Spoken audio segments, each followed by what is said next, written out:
Welcome inside the Pat Bowlen Fieldhouse. I'm Alexis Perry, joined by the new head coach of your Denver Broncos, Nathaniel Hackett. Coach, I know I can speak on behalf of Broncos country when I say welcome to the Mile High City. We are so excited to have you. Thank you so much. I promise I'm more excited. I mean, this is absolutely unbelievable. Well, before we get into your goals for this franchise, first take us through the interview process with George Paton and the Broncos. Yeah, I mean, it was long and extensive, that is for sure. So if anybody questions whether or not he did his due diligence, I promise you he did.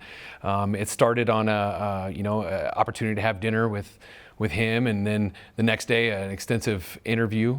It went for a long time, about 5 hours, and again, we had a great time. And I think that when your time flies when you're having fun, and that was the truth. And then being flown out, I want to say it was a week later, coming out and being able to walk around the building, meet everybody, get to know the building, and then again the next day talking more because I am a talker, and so I think all the things we kind of got pushed back because I kept talking a little long to each person, but it was a great time. And you forgot to talk to George Paton. Yeah, well, we were talking about it afterwards before we went to dinner, and he's like, I realized I didn't even talk to you. I was like, oh gosh, but yeah, so we extended it into the next day, which was great. Well, you were a candidate for several vacant head coaching positions, but what was it about this opportunity that was so appealing to you and your family? It's the organization, and it's George. I think, and it's his whole staff that he had. When you went into that interview, I don't think I can explain just kind of the feeling. It didn't feel like an interview. It felt like we were getting ready to go start winning football games together, and everybody was on the same page. The communication was great, and you just kind of felt that energy. You felt how good it was. And then you look at this organization. I was just at the Green Bay Packers, and then a chance to be able to come to a place like this. For me, this is, it is home. I was in Kansas, now I'm at Denver, and it's like, this is the best division in football. This organization I've looked up to since I was a kid. Coming to the Mile High Stadium, it's unbelievable. Just the fans, everything. It is a true unbelievable organization. Well, before this search even began, George Paton said he was looking for a strong leader who could motivate these players day in and day out. So how would you describe your leadership style, and what's the culture you're trying to create here?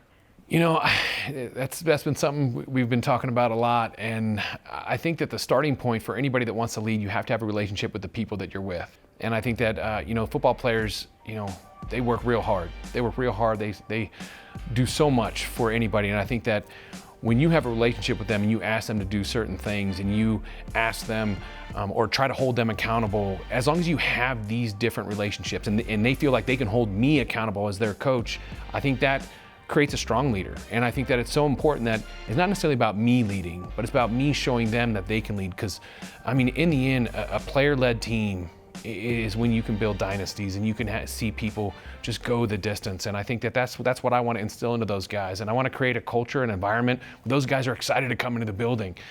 They want to come in. They don't know what's going to happen next. They're excited to go to meetings. They're excited when I get up in front of the group. They're excited to go out and practice. That's what you're trying to do, because that's how they get better. Wanting to play football. Wanting to get going and get out there. Well, there are a number of Hackettisms, but I think the one that intrigues me the most is the gold zone. How do you explain the gold zone to folks who have never heard you talk about it? Yeah, the gold zone. The gold zone has been something that is a beautiful thing. It really is. For me, I play defense. Yep. Special teams, and now I'm on offense, so I love it all. I love the game, but you have just first and second down, right, in the middle of the field. Then you go third down. And third down, you might have heard people coin it as the money down. Yep. And the money down is where, you got to get the guys off the field. That's where you make your money. Well, I never understood, for me, I never understood why the red zone now I got it from the defense. When you think red, you think stop. Right. And so, but I switched to offense, and I was going, I just never understood. I don't want to stop, And then in third down, I want to get the money. And I was like, man, when you're scoring touchdowns, now you're getting the gold. Yeah. So it just kind of happened. I started in Jacksonville early.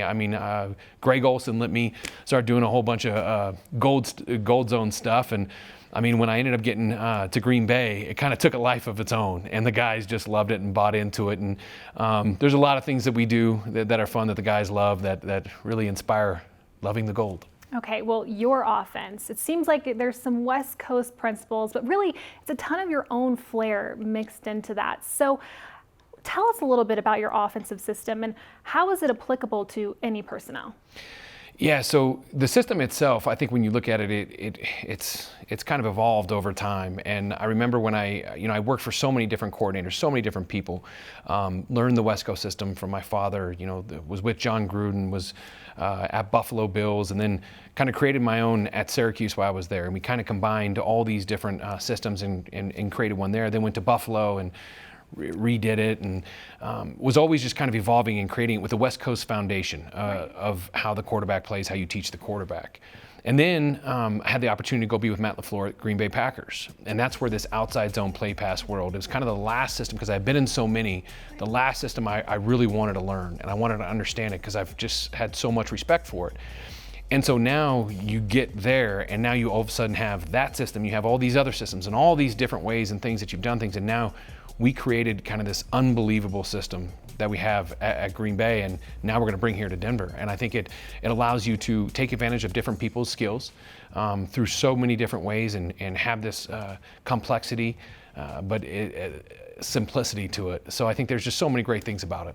Well, of course, you've studied countless defensive schemes. Like you mentioned, you played and coached on that side of the ball as well. So what makes a successful defense, and how will that influence what you're looking for in a defensive coordinator? Yeah, I think, whenever you're doing that, especially from a head coach, to have that opportunity to hire a defensive coordinator, you want to look at the defenses that are the most difficult for you. As a coordinator, we go through all this time and we know which ones are difficult. We know the ones that are hard.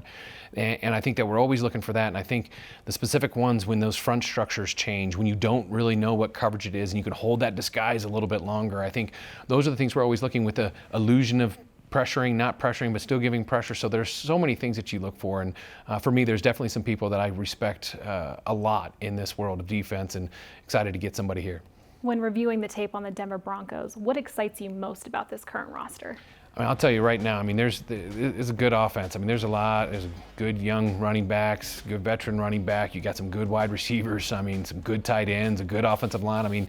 It's a lot of exciting things right there. You got a young quarterback. You got a great defense. It's an exciting roster, and it's close. And I think we just got to get everybody working together as a team and moving forward. Okay, well, the quarterbacks that you've worked with in the past, they have had glowing reviews about your approach. So what methods have you found to be the most successful in harnessing the skills of your signal callers? That position is hard. Right. Playing quarterback is so hard. The different things that a quarterback goes through that people don't even know. They just think they walk out, drop back, throw the ball to the open guy.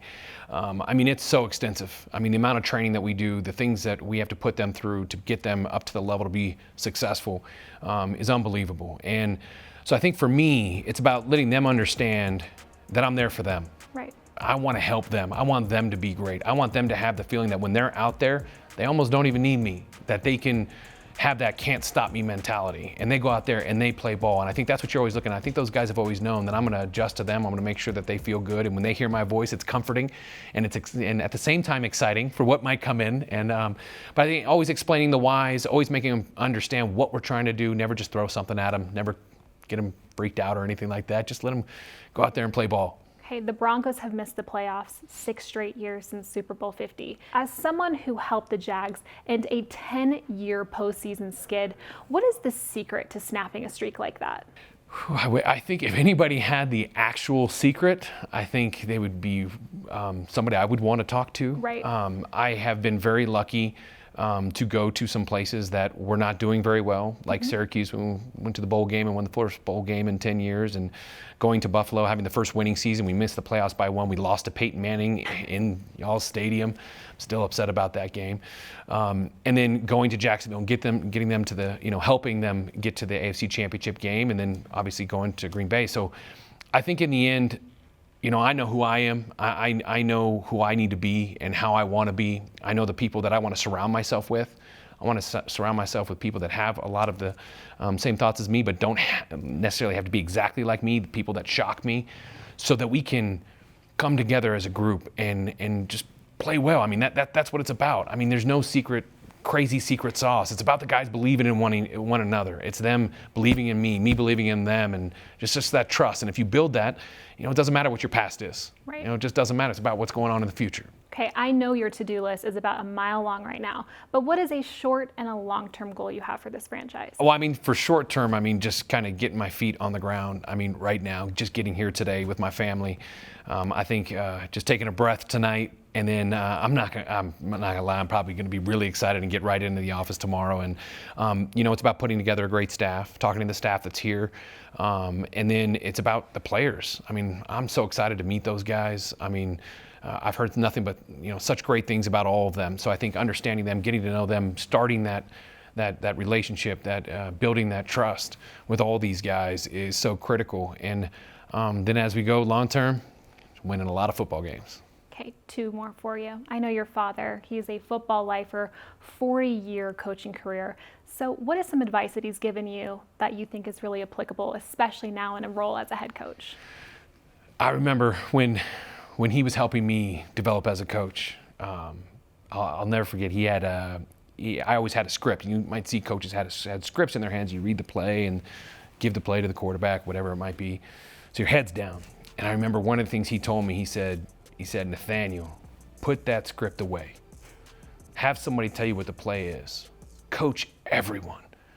Don't stop coaching everyone. And it hit me because I never realized that I was down and looking, and it's it changed.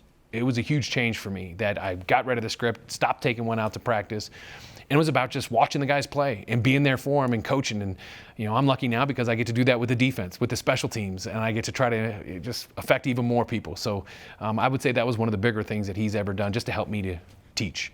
Well, lastly, as a neurobiology major and a hip hop instructor, there is a chance that you are the most interesting head coach in Broncos history. I have to say, wedding season is just around the corner. So do you have any advice for those of us like myself without any semblance of rhythm?